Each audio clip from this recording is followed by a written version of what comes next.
Hai, welcome to Rianto Astono Podcast.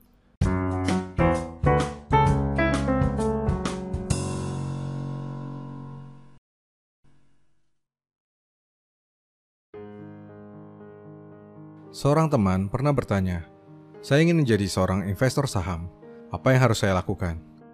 Jawaban saya, siapkan kapital atau modal, lakukan analisa, disiplin, dan sabar. Bukan itu, katanya. Maksud saya, apakah dengan invest saham modal 10 juta, saya bisa menghasilkan uang setiap bulan? Nggak usah banyak-banyak deh, cukup 2 hingga 3 juta aja, katanya lagi. Apa katamu? Invest, cuma 2-3 juta sebulan bermodal 10 juta. Sebentar, mungkin ada yang perlu diperbaiki, kata saya.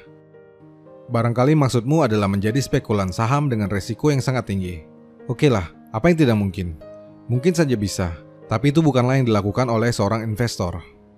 Bayangkan, modal 10 juta, untung 2 juta berarti 20% sebulan. Dalam setahun, artinya 240%.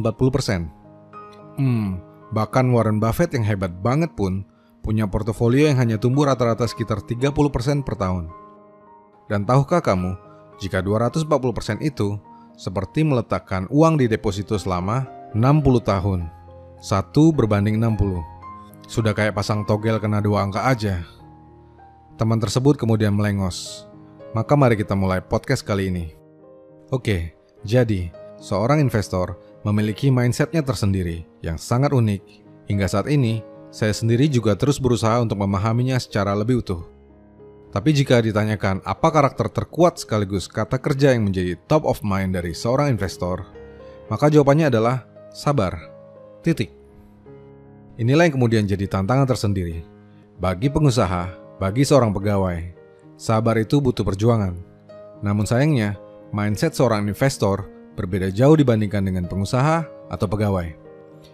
Bagi anak muda atau yang berjiwa muda, tentu akan lebih sulit lagi. Sebab kita sudah terkontaminasi begitu jauh dengan sesuatu yang instan, cepat, praktis, di mana seluruhnya adalah kebalikan dari sabar. Belum lagi dengan kerusakan mindset dan otak kita dengan investasi-investasi bodong. Saya mengenal banyak sekali orang yang tidak mau mengambil resiko berinvestasi, misalnya di market saham, dengan alasan tidak paham, malas belajar, terlalu lamban, dan tidak pasti. Mereka lebih memilih sesuatu yang pasti, seperti deposito. Tapi karena bunga deposito terlalu kecil, mereka akhirnya lebih tergiur dengan imbal balik yang nilainya pasti, namun kadang tidak masuk akal, sehingga bukan hanya pasti bunganya, tapi juga pasti lenyap di gondol maling. Dan jika seandainya pun untung, itu cuma karena mujur dan sudah pasti berasal dari kemalangan orang lain yang dirugikan. Namun uang cuma uang. Berinvestasi bodong memberikan efek buruk yang merusak otak dan merusak mindset secara ekstrim seumur hidup. Di podcast ini, saya akan menguraikan mindset seorang investor. Sebuah pelajaran bagi teman-teman sekaligus bagi diri saya sendiri untuk mengakumulasi kekayaan dan hidup lebih bahagia. Pertama, tujuan dari investasi bukan untuk kaya raya, apalagi kaya mendadak. Jika aset yang terkumpul nantinya menjadi banyak, itu hanyalah bonus dari pilihan yang tepat dan buah dari kesabaran. Investasi dilakukan untuk mencapai goal-goal yang kita inginkan. Buat saya itu adalah seperti biaya kuliah 2 anak saya di luar negeri, uang untuk masa tua, dan uang untuk bersenang-senang yang betul-betul memuaskan. Bagi saya pribadi, menjadi investor lebih untuk mengasah analisa bisnis, melatih kesabaran, disiplin, komitmen, update perkembangan zaman, hidup praktis dan hemat, mengelola keuangan dengan baik, menjadi minimalis, hidup sederhana, simple, dan bahagia. Juga agar saya bisa hidup sesuai dengan style yang saya mau, tanpa diperintah oleh orang lain, tanpa dikejar-kejar oleh orang lain, dan yang paling penting punya waktu luang yang sangat banyak bagi keluarga, orang-orang yang saya cintai, kapan saja, dan berapa saja waktu yang diinginkan. Asal cuan atau asal untung bukanlah style investasi saya. Style saya adalah menjadi investor jangka panjang yang memperhatikan fundamental serta pertumbuhan aset jauh di masa depan. Seorang investor bukanlah seorang trader jangka pendek. Saya tidak jual beli saham atau mantengin chart setiap hari. Saya punya banyak pekerjaan lain yang lebih penting untuk dilakukan. Dan juga, saya tidak menggunakan uang makan untuk berinvestasi sehingga juga tidak menggunakan hasilnya untuk makan. Saya nyaris tidak pernah melakukan withdraw dana investasi saya. Justru saya menambahnya terus-menerus. Apa yang sudah masuk dalam portofolio saya tidak akan keluar sampai goalnya tercapai. Saya mengetahui ada banyak orang yang melakukan trading for living, dan karena alasan itulah, biasanya aset investasi mereka tidak terakumulasi karena selalu diambil dan diambil. Saya tidak begitu. Jikapun harus mengambil, maka dividenlah yang akan saya ambil. Tapi toh saya juga tidak mengambilnya, melainkan menggunakannya untuk membeli lebih banyak saham atau aset investasi yang lain.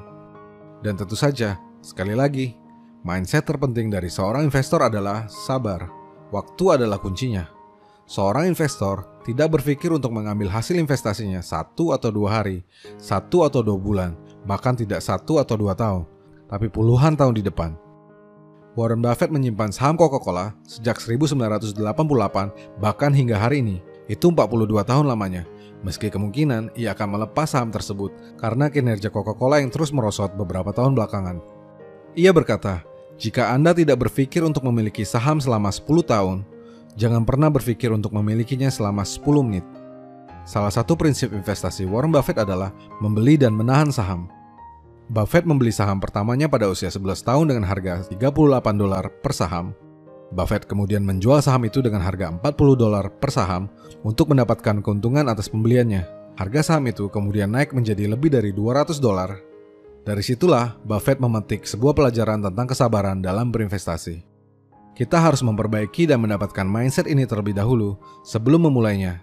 So, untuk menjadi seorang investor yang betul-betul investor, sabar dan tidak ngoyo adalah kuncinya. Jangan cuma mikirin cuan dan untung, apalagi mikir jadi konglomerat besok, bulan depan, tahun depan, atau bahkan 10 tahun lagi. Hasil investasimu adalah sesuatu yang digunakan untuk mencapai goalmu. Menjadi kaya hanya buah dari kesabaran. Seorang investor tetap hidup sederhana. Sisihkan nilai yang kamu bisa berikan setiap bulan dan disiplin untuk meletakkannya dalam investasi. Lama-kelamaan kamu akan terbiasa dan mulai melihat gambaran besarnya. Jika nilai yang kamu sisihkan terlalu sedikit, berarti penghasilanmu yang perlu ditambah. Jika penghasilanmu bertambah tapi investasinya sama segitu-segitu aja, berarti pengeluaran tak perlumu yang harus dihilangkan atau gaya hidupmu yang harus diperbaiki. Kelak jika mindset ini sudah terbentuk, maka saat kita mendapatkan uang, alih-alih membuka marketplace, berbelanja, kita justru akan lebih asik membuka laporan keuangan dari perusahaan-perusahaan yang sahamnya bisa kita beli. Saya membagikan ini untuk kesekian kalinya berdasarkan pengalaman saya sendiri, di mana saya sudah mulai menghasilkan uang yang cukup banyak sejak usia 21 tahun, tapi karena tak pernah ada yang memberitahu tentang investasi, tidak ada yang pernah memberikan mindset investasi kepada saya, maka selama bertahun-tahun, uang yang saya dapat hilang begitu saja seperti hantu.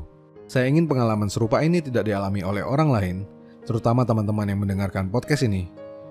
Sebagai penutup, saya ingin memberitahu jika saya telah membuat sebuah channel Telegram khusus untuk membahas tentang investasi. Silakan join gratis, link ada di deskripsi. Semoga bermanfaat.